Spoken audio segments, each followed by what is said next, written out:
Well, I guess it's possible that I just don't have a heart. Everything is possible. Even the impossible.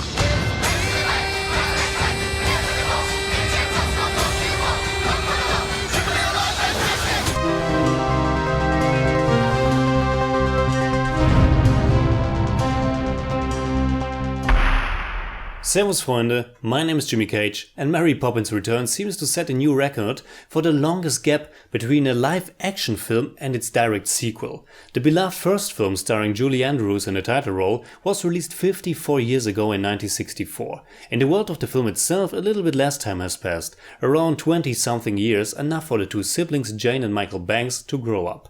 Michael has 3 children of his own by now, but unfortunately the mother has passed away just recently. On top of that, they are threatened to lose their beloved home, which is what set this new story into motion. But when Mary Poppins, now played by the lovely Emily Blunt, returns to help the Banks family through a difficult time, I already knew that something just didn't click for me. Mary Poppins Returns belongs to a series of recent films that are sequels but also function as reboots. They include old characters, establish new ones, and their basic story elements and themes are very similar to their previous films. Films that follow such a pattern are The Force Awakens, Creed, Jurassic World and now Mary Poppins Returns, with the latter being the weakest one, I'm afraid. The character constellations, story beats and overall vibe are very familiar to the original, which isn't a bad thing, but certain parts of it just don't work that well. There's rather little conflict to begin with, but I think that wasn't all that different in the original. Both are very light-hearted, feel-good movies. But where the first film had a conflict between the children and their strict father as the pivotal one, here it's a very shallow and downright boring, the evil bank wants to take away their home scenario. Later on, there are some moments where the film tries to put this film's father, Michael, who was the child in the first film, against his children, but his character was established as such a nice and caring one that there's absolutely no real conflict there. The antagonist is the new boss at the bank who knows he's doing something evil but doesn't care because he's a capitalistic swine. He's actually very little in the film, and though he's played by Colin Firth, that's not enough to make him interesting in any shape or form, and unfortunately this goes for almost all the film's characters. The cast is really good, but the screenplay doesn't do enough to flesh out the characters. Emily Blunt is pretty neat as our new Mary Poppins, and it's nice to see Ben Whishaw and Emily Mortimer as Michael and Jane, but especially the latter one has barely any personality. They try to make up for it by weaving a little romance with Lin-Manuel Miranda's Jack, who's basically the new Dick Van Dyke character, but I thought it fell rather flat. Miranda has probably the most screen time, second to the 3 children, and he's obviously having fun with the material. But the promised magic simply didn't come across to me, and it could be very likely that I'm in the minority on this one. I have to say that the first Mary Poppins isn't one of my beloved classics.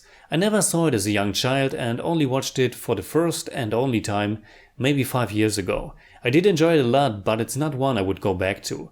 So I didn't have any nostalgia regarding Mary Poppins going into this new one.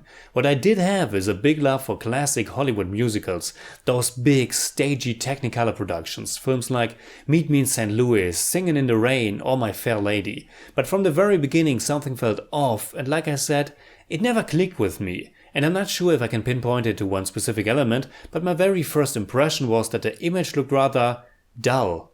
Mary Poppins Returns wants to bring back the charm of old musicals, but nothing ever really popped for me. The most obvious aspect was the colors of the film, and this is something very dear to my heart and something I often bring up, even when some people might perceive it very differently.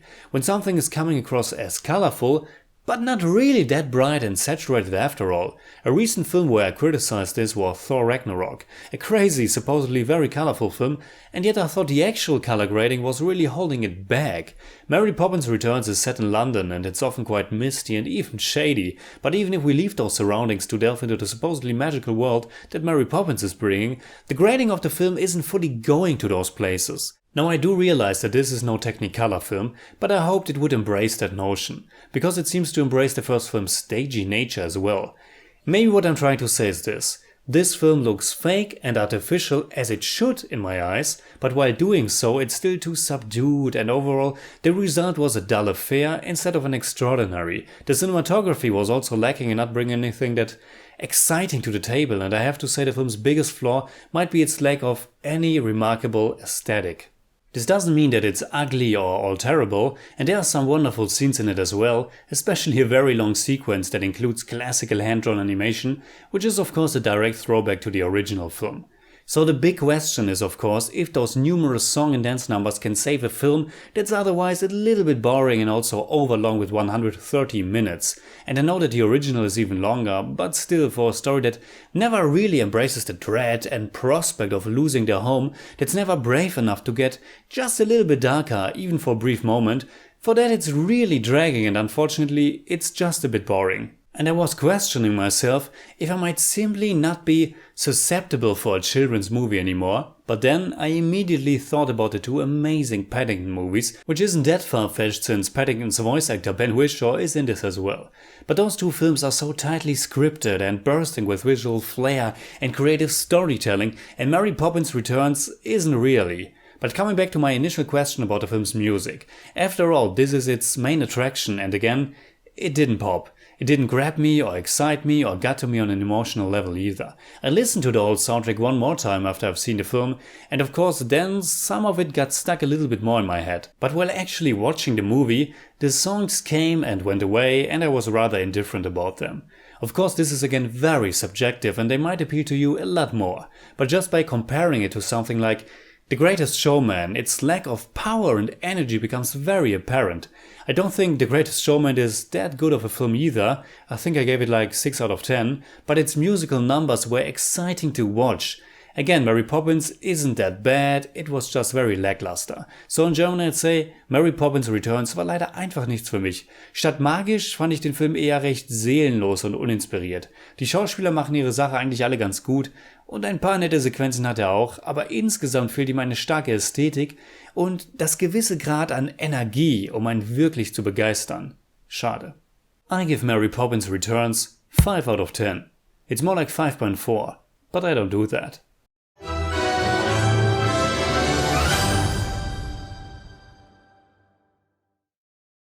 Whenever a movie scores less than 6, I give you 3 better flicks. My first one is rather obvious, and no, it's not the original Mary Poppins, but one of the very best family movies ever made, Paddington. And also Paddington 2. If you want to see a really mesmerizing Technicolor dream of a musical, you can't go wrong with Michael Powell and Emmerich Pressburger's The Red Shoes. And last, but certainly not least, a group of children whose homes are threatened as well, The Goonies. Alright, that's it like always. Comment below and let me know what you think about Mary Poppins Returns. And also let me know what do you think about the original one. You can hit me up on Twitter, Facebook and Instagram simply at TheJimmyCage. And if you enjoyed this episode, please give me a thumbs up, share, subscribe, whatever you like. And make sure you hit that bell for all I have to tell.